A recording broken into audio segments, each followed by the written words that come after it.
강선우 의원 거는 정말 그거는 말이 안 되는 거야. 내가 짐작하기에는 보좌진을 짜는데 엉망으로 짠 거지. 그러면서 처음에 교체가 많았던 거야. 그중에 한두 명이 일도 잘 못하고 이래서 잘렸는데 그거를 익명으로 뒤에 숨어가지고 갑질한 것처럼 그렇게 한 거야. 낚시 그냥 가셨으면 낚시나 할 것이지 낚시하면서 또 강선우를 낚시했어요. 진짜 뭐 하는 사람입니까 이 사람은? 저는 저 얘기 듣고 나서 에라이 이 얘기밖에 안 나오더라고요. 진짜 본인 말을 저렇게 몸소 실천하죠. 60 넘으니까 제가 내가 썩어가지고 젊을 때 생각이 잘못된 생각이 그대로 이어져 오는 거예요. 저는 그 우리나라 해방 이후 80년 역사 중에 최악의 꼰대라고 생각해요. 그 사람은. 그리고 그런 걸로 먹고 살아왔는데 이게 우리 2030 세대들한테는 안 통해요. 저게 통하는 그때가 있었죠. 근데 지금 우리 2030 세대들이 저런 얘기 들어보십시오. 어떻게 생각하겠습니까? 저는 그래서 민주당의 미래가 매우 암담하다 생각합니다.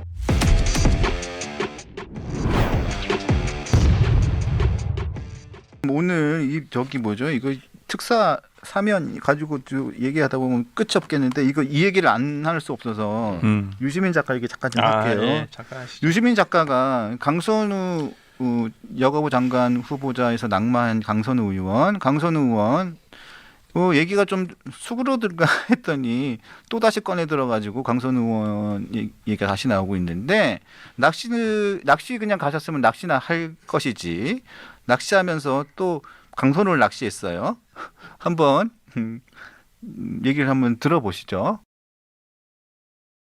강선우 의원 거는 정말 그거는 말이 안 되는 거야. 강선우 의원이 말을 안 해서 그렇지. 그게 어떻게 된 거냐면 내가 짐작하기에는 갑자기 국회의원이 됐어. 그리고 보좌진을 짜는데 그 엉망으로 짠 거지. 그러면서 처음에 교체가 많았던 거야. 그중에 한두 명이 이 사고치고 일도 잘 못하고 이래서 잘렸는데 그거를 익명으로 뒤에 숨어가지고 갑질한 것처럼 그렇게 한 거야.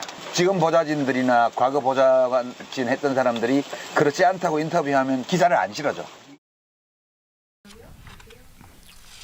자, 신박한 논리입니다. 아주 신박한 논리입니다. 자, 보좌관이 일 못해서 잘려놓고서는 익명으로 뒤에 숨어가지고 갑질한 것처럼 그렇게 한 거야. 자, 그랬답니다. 진짜 뭐 하는 사람입니까 이 사람은? 저는 저 얘기 듣고 나서 에라이 이 얘기밖에 안 나오더라고요. 진짜 본인 말을 저렇게 몸소 실천하죠. 60 넘으니까 제가 내가 썩어가지고 정말 도대체 본인 젊을 스스로 때도 마찬가지. 젊을 때 생각이 그 잘못된 생각이 그대로 이어져 오는 거예요. 저는 그 우리나라 80년 해방 이후 80년 역사 중에 최악의 꼰대라고 생각해요. 이 사람은. 그리고 그런 걸로 먹고 살아왔는데 영향력을 미치고. 예, 근데 지금까지도 이제 또 이제 저렇게 하는 건데 이게 우리 2030 세대들한테는 안 통해요. 저게 통하는 그때가 있었죠. 그리고 그때 뭐 시대적인 상황도 있었고. 근데 지금 우리 2030 세대들이 저런 얘기 들어보십시오. 어떻게 생각하겠습니까? 저는 그래서 민주당의 미래가 매우 암담하다 생각합니다. 저런 식의 사고를 벌이지 못하고 있기 때문에. 아니 이 유시민 작가는 이게 한두 번이 아니잖아요. 지난번에 5년 전에는 자기가 뭐 갑자기 무슨 뭐 검찰이 노무현 재단 주거래은행 계좌를 들여다본 사실이 자기가 확인했다고. 응?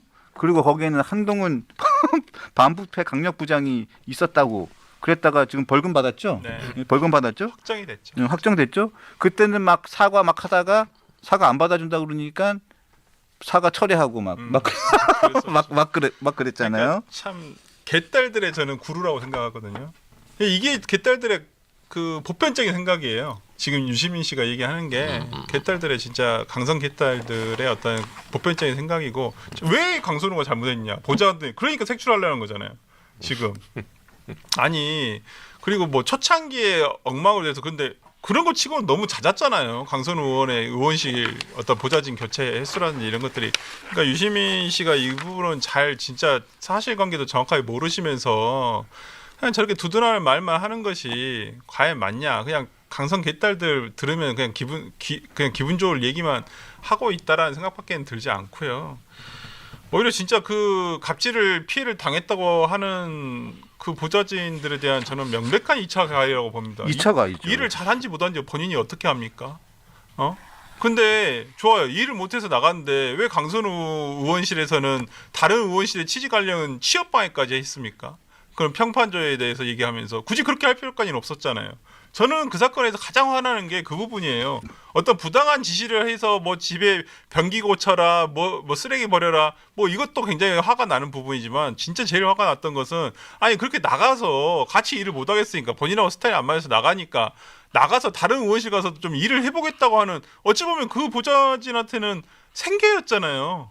생계인데 그리고 본인의 커리어고 그런 것까지 다 막아서는 정말 이게 갑질 오브 갑질인데 여당 의원 중에도 그런 사람이 있어요. 아니 그러니까 그런 사람에 대해서 야당 의원 중에 그런 아니 국내 의원 중에 그런 아니 의원이 그러니까 있어요. 그런 사람들이 이제 더 높은 곳으로 가면 안 된다는 거죠. 솔직히 다음 국회의원도 해서는 안 되지만 누군지 알려드려요? 아니요 괜찮습니다. 알고 싶진 않아요. 어차피 다음 국회의원 안 될 거니까. 예.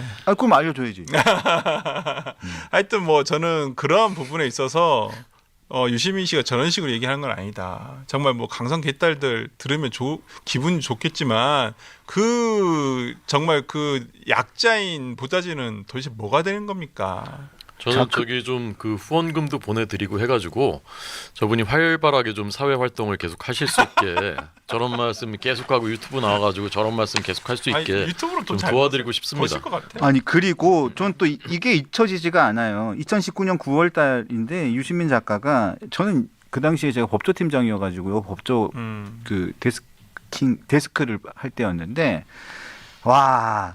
그 정경심 교수가 그때 컴퓨터 하드디스크 숨겼잖아요. 증거인멸했죠.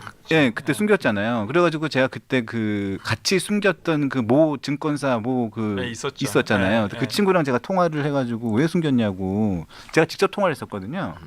그 친구가 제 지인의 후배라 가지고 제가 직접 전화번호를 알아가 통화를 했었어요. 그런데 그 친구가 되게 당황해하면서 막 자기 어쩔 줄 몰라 하면서 뭐 설명을 막 했는데 막 중언부언 이상하게 하더라고요. 그래서 일단 알겠다고 전화를 끊고 일단 그 내용을 녹취를 하고 일단은 저는 알고 있었는데 갑자기 유시민 작가가 그때 그 아릴레오 뭐 이런 뭐가 있었잖아요. 거기에 나와서 뭐라고 얘기를 했는지 기억나세요? 그때 뭐라고 했냐면 정경심 교수 입장에서는 검찰이 데이터 장난을 할 가능성에 대비해서 증거 인멸 시도가 아니라 오히려 증거를 지키기 위한 것이다.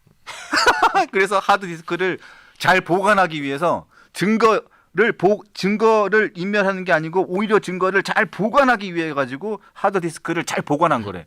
잘 보관하는데 왜 그거를 아닌 다른 그걸 몰래 그걸 갖고 가가지고 그걸 갖고 가냐고. 그게 아니 사람의 상식으로 그게 이해가 됩니까? 그러니까 너무 진영에 대한 그냥 일방적인 두둔을 무조건 하려고 하다 보면 저렇게 객관성을 잃을 수밖에 없다 생각이 좀 들고요. 그러니까 선과 악의 기준이 아까 말씀드렸죠. 선과 악의 기준이 내 편이냐 저쪽 편이냐 그 결국은 나한테 이익이 되냐 안 되냐 그 기준이라니까요. 그러니까, 라스코님 그러니까 법치가 없는 거예요. 저 사람들한테는 법이 소용이 없어요. 라스코님 짱이다. 유시민은 작가가 맞았어. 이러면서 댓글이 이제 야스코님 작가는 맞죠. 유시민은 작가가 맞았네. 망상 FF, SF 뭐 이런 거 작가 아닙니까? 야. 망상에 가깝다. 망상. 자 그리고 이 얘기도 좀 빼놓을 수가 없는데 정청래 대표가 강선 의원에게 당의 국제위원장직을 그대로 맡기기로 했잖아요. 그 맡기는 건 좋아요. 좋은데 나는 진짜 정청래 대표 진짜 하루도 뭐 건너뛰는 적이 없어요. 아니 원래 그런 분이에요. 근데 난 진짜 강선우 의원을 2번 죽이는 일이야. 그냥 국제위원장을 유임시켰다 그러면 되지. 뭐라고 영어를 통역사처럼 잘하거든요. 그래서 국제위원장 유임 딱 이렇게 시키고 왔대. 아니 영어를 통역사처럼 잘하거든요. 이게 뭐야? 아니 그럼 통역사를 쓰면 되지. 굳이 그러니까 의원이 영어를 통역사처럼 잘해서 국제위원장을 시킬 필요는 없잖아요. 아니 그러니까 강선우 의원의 그 유일한 장점은 영어를 통역사처럼 잘하는 거야? 그러니까. 잘하면 이거는 두 번 죽이는 거예요. 2번 연맥이는 거야. 아니, 그리고 야 뭐예요 이게 진짜. 저는 이재명 대통령실에서 봤을 때는 강선우 의원에 대해서 이렇게 정청래 대표가 이렇게 얘기하는 것에 대해서 굉장히 불편함을 느끼고 있을 것이다. 강선우 의원은 어찌됐든 간에 장관 후보자에서 지명 철회를 한 거잖아요. 자진 사퇴 형식을 빌었지만은. 그렇다고 한다면 대통령의 뜻은 강선우 의원은 안 된다. 더 이상 냅둬라라고 하고 있는데 정청래 대표는 대표 취임하자마자 당선되자마자 강선우 후보 강선우 의원한테 전화한 거 밝혔고, 그다음에 이번에 국제위원장이 민주당 아무것도 아니에요. 솔직히 이게 중요 보직도 아니에요. 중요 보직도 아니고 진짜 민주당에 있는 여러 위원회 중에서 진짜 하나에 불과한데 여기에 유임시켰다? 굳이 이게 방송에서 유튜브 그 김어준 씨 방송이 있던데 거기서 얘기를 했다? 이건 굉장히 이재명 대통령 각을 세우는 것입니다. 정치적으로. 그래서 본인 정치 지금 하고 있다는 거예요. 그래서 제가 봤을 때는 이재명 대통령 측에서는 상당히 불편할 것이다. 이런 부분에 대해서 저는 그렇게 봅니다. 아, 답답합니다. 민주당 내에서도 지금 정청래 대표의 이 강선우 의원에 대한 공개적 발언에 대해서 굉장히 조금 잘못됐다라고 생각하시는 분들이 굉장히 많으세요. 근데 뭐 별 얘기 못 하잖아요. 말은 못하지. 네. 말은 못하지. 근데 그냥 사석에서 만나면 굉장히 이거 잘못됐다 이렇게 얘기하시는 분들 많더라고요. 국민의힘은 다 얘기하는데 에? 서로 잘못됐다고 다 얘기하는데 대놓고 얘기하잖아요. 당 나가라 막 그러고. 그래서 그 당이 지금 저 모양 저 꼴인 겁니다. 당 아니 나가라. 근데 그 말씀도 맞는데 저는 어떤 면에서는 사실 지난 뭐 3년 4년 가까이 말 제대로 못하는 당이었죠. 왜냐하면 맞아요. 그 대통령 윤석열 대통령이 오너로서 이제 했기 때문에 아 저건 아닌데 잘못됐는데 하면서도 사실 말하기 어려웠어요. 그리고 또 민주당이 워낙 폭주하니까 그래서 대통령을 지켜야지. 그러면 대통령이 넘어갈 수는 없으니까 넘어가면 안 되니까 또 그런 측면도 있었죠. 근데 지금은 어쨌건 이제 그게 없어졌지 않습니까? 그러니까 자유롭게 일단 말할 수 있게 됐어요. 그리고 어떤 리더가 이제 이번에 4년 만에 제대로 된 리더가 나오는 건데 그 전까지는 다 바지 사장들이었잖아. 어쩔 수 없이. 근데 제대로 된 리더가 나와서 내년 지방선거를 준비하는 것이기 때문에 아까 말씀드린 대로 윤어게인이나 뭐 전환기 이런 것은 이제 흘러가는 물이다. 그리고 어차피 중도 수도권 아까 말씀하신 청년 이쪽에 이제 초점을 맞출 수밖에 없을 것이다. 저는 새 대표는 누가 되든 지금은 선거 때기 때문에 한 표라도 더 얻으려고 그렇게 이제 얘기하는 측면이 있고 새 대표가 되면 방향은 그 방향으로 갈 수밖에 없다. 그렇게 생각합니다. 자, 이춘석 의원 사안이 좀 이제 굉장히 커지고 있죠. 커지고 있는데 이건 철저히 수사해야죠. 네, 근데 뭐 정청래 대표는 본인이 뭐 굉장히 뭐 전광석화처럼 자기가 잘 처리했다고. 아니 저는 의원직을 제명한다는 얘기인 줄 알았어요. 제일 처음에. 그래요. 제가 여기서 그랬었어요. 네. 그리고 저는 의원직 그래 그 정도면 좀 정말 이거 읍참 마속이다. 뭐 마속도 아니지만은 하여튼 제가 봤을 때는 그래도 참 강력한 조치다 했는데 에이, 뭐야 당에서 제명한 게 이미 탈당한 사람을 제명하는 게 무슨 의미가 있어? 그 제가 여기서 탈당했는데 그랬어요. 제명할 수가 있어요? 탈당한 사람을 제명할 수가 있어요? 그랬잖아요 이렇게. 그 제가 그랬어요. 탈당계가 먼저 접수가 됐어요. 제가 그랬어요. 제가 여기서 탈당한 사람을 뭘 제명을 하냐고 제가 네. 웃기고 있다고 제가 여기 막 그랬어요. 쇼지 뭐, 네, 그냥. 그래서 제가 무슨 의미가 있어요? 쇼하고 있네. 제가 그랬어요. 네. 쇼하고 있다고. 그래서 네. 의원직 제명하면 그나마 조금의 진정성이라도 보인다고 보지만은 아니 그리고 해도 상관없잖아요. 어차피 익상갑이에요. 뭐 국민의힘 후보가 거기 되겠어요? 안 되지. 맞아요. 그냥 제명해도 되지 솔직히. 아무나 꽂으면 되는데. 네. 정청래 대표 친한 사람 꽂아주겠네. 네. 네. 아니, 그때까지 당 대표 하려나? 내년 지방선거까지는 하겠죠. 아니 정래 대표는 지금 그게 아니에요. 지금 내년 전당대회에서도 또 당대표 나가서 당대표 되는 게 지금 목적인데. 그러니까요. 정청래 대표가 당 대표 연임하고 그다음에 대권까지 가려고 하는데. 여러분. 민주당의 서울시장 후보는 누굽니까 대체? 김민석 총리가 안 나온다고 한다면 지금 가장 최근에 떠오르고 있는 사람은 박주민 의원. 박주민. 네. 박주민 의원이 지금 뜨고 있어요. 아니 뜨고 근데 있고. 우상호 의원이 국민들이 박주민을 알아요? 우상호 수석이 다시 강원지사에서 네, 서울시장으로 다시 유턴한다는 얘기도 있어요. 그건 좀 두고 봐야 될 것 같습니다. 근데 서울시장 나가고 싶은 중진 의원들이 너무 많아요. 전현희, 박홍근, 서영교.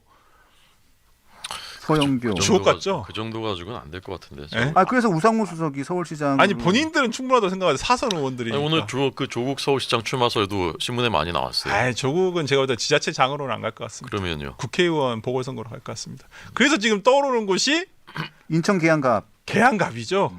근데 인천 계양갑이 솔직히 민주당 내에서는 소영길 대표가 다시 줘야 된다. 약간 이런 생각을 가지시는 분들 계양을 아니에요? 을? 계양을인가요? 하여튼 뭐 굉장히 많으세요. 이게 원래 송영길 대표의 지역구였고 솔직히 이재명 대통령이 방탄을 삼기 위해서 당시에 대선 끝나자마자 보궐선거 나와가지고 대신되잖아요. 솔직히 뭐 되지도 않은 송영길 대표를 인천에서 지역구 가지고 있는 사람은 서울시장으로 억지로 떠밀다시피 내보냈잖아요. 그럼으로써 지금 송영길 대표가 그대로 봉투 사건, 돈 봉투 사건 때문에 억고를 치르고 있고, 물론 이제 다른 뭐 정치자금법 위반도 포함됩니다만은, 저는 이제 그런 면에서는 상당히 지금 송영길 대표가 아마 이번에 사법적인 부분만 아마 확정 판결이 됐으면 아마 송영길 대표도 이번에 사면에 들어가지 않았을까 싶은데. 그리고 뭐 이 사람 저 사람 뭐 다 해주는데 뭐 송영길 소나무당 대표도 해줘야지. 네, 뭐 해주- 다 해주겠지 뭐. 해줄 다 것 같다는 해주겠지. 생각이 얼마나 듭니다. 은인이겠어요. 범죄자 대통합이니까 송영길도 당연히 해줘야 그래서 내년 개항이 정말 잘하면 송영길, 조국, 한동훈 이 세 사람의 쟁탈전이 되지 않을까. 한동훈 대표가 거길 아니 지금 이 한동훈 대표도 뭔가 이렇게 국회의원 보궐선거를 나와야 한다고 주변에서 얘기를 하시니까. 근데 근데 수도권에서 나오는 지역구가 없어요. 보궐선거 지역구가. 지금 확정된 곳은 계양을하고 지금 계양을. 충남 아산, 강훈식 의원 지역구 그 두 개만 확정이 됐고요. 올해 안에 확정될 예정이 있는 것은 안산입니다. 양문석 의원 지역구. 거기는 네. 디지털 전문가가 나가잖아요. 그러겠죠. 네. 지금 디지털 AI 소통 비서관님이 코인으로 가상화폐 전문가. 코인으로 망했다가 디지털로 복귀한 네. 가상화폐 전문가인 김- 김모 비서관이 김모가 있잖아요. 네, 김모, 김모 씨. 비서관이 아마- 이모 좋아하는 김모. 네, 네. 김모 비서관이 아마 출격 준비를 할 그 거고. 이모 좋아하는 본인 지역구였으니까. 네. 이모 아니 본인 지역구는 아니죠. 본인은 안산 단원이었잖아요. 아 김현 의원 지역구였죠. 네. 맞아요. 이모 네. 좋아하는 김모 비서관 있죠. 근데 거기가 원래는 전해철 의원 지역구였어요. 그렇죠. 전해철 의원과 김 누구였지? 그분도 하여튼 다 김철근 전해철 의원 개여가지고 다 휩쓸려 갖고 그러니까 그 세 개 지역구가 두 개로 합해지면서 나눠지면서 그렇게 된 건데 아마 김모 비서관이 아마 출격할 걸로 예상이 됩니다. 그 지금 이제 나올 만한 지금 지역구가 마땅한 게 없어요.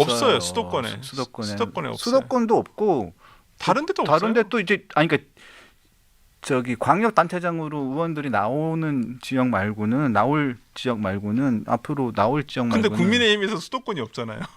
그쵸, 누가 나가요? 국민의힘은 현역 의원 중에서. 없죠. 없죠. 그러니까 민주당에서 나올 지역 말고는 없죠. 민주당에서는 경기도지사는 지금 추미애 의원이 지금 유력시되고 있고요.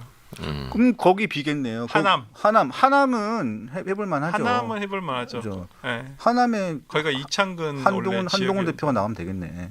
아 그래도 되죠. 예. 만약에 추미애 대표가 나간다고 한다면 추미애 의원이 나간다고 그러면 뭐 인천 계양을이나 하남으로 한동훈 대표가 나가도 되고. 아니면 서울시장에 일단 뭐 박주민 의원이 만약에 나오게 된다면 후보가 된다고 한다면 은평도 나가도 되고. 은평이요? 네.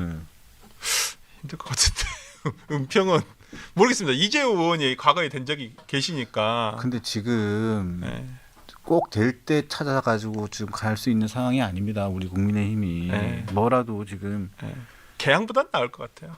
아니, 그러니까 저는 어느 누구라도 네. 이게 지도자급에 있는 분들, 김문수 후보든 예? 지금 원내에 있는 지도자급 인사들은 원내 진짜 진입하셔야죠. 원내 진입을 하려면 진짜 이 뭐 될 곳 안 될 곳 찾아서 할 게 아니라 희생해야죠. 희생해서 네. 뭐 내년 한석이라도 더. 한동훈 대표는 그러니까 전 대표는 내년 보궐선거에서는 분명히 어떤 역할을 해주셔야죠. 지방선거에서도 어떤 뭐 역할을 해주셔야 되고, 그러니까 그 지자체장으로 출마하라는 얘기는 아니고 어떤 그 보궐선거 원내 진입하는 게 제일 좋을 것 같아요. 제 생각에는 일단은. 충남도 괜찮지 아산. 아니 본인 연고가 전혀 없는데 충남하고 무슨 연고가 있어서. 그래도 지역구면 그래도 어떤 지역 연고라는 게 조금은 작용을 해야 되는데. 그 충남 강훈식 의원 지역구는 아산 중에서도 민주당 우세 지역구예요. 복기양 의원 지역구가 약간 지난번에 그 국민의힘의 이명수 의원이 했던 곳이라서 거기는 조금 해볼 만한데 국민의힘에서도 강훈식 의원 지역구는 엄청 유리한 지역구입니다. 민주당이. 네, 그래서 아마 국민의힘 후보가 누가 나와도 힘들지 않을까 싶습니다. 힘드네요. 힘들어.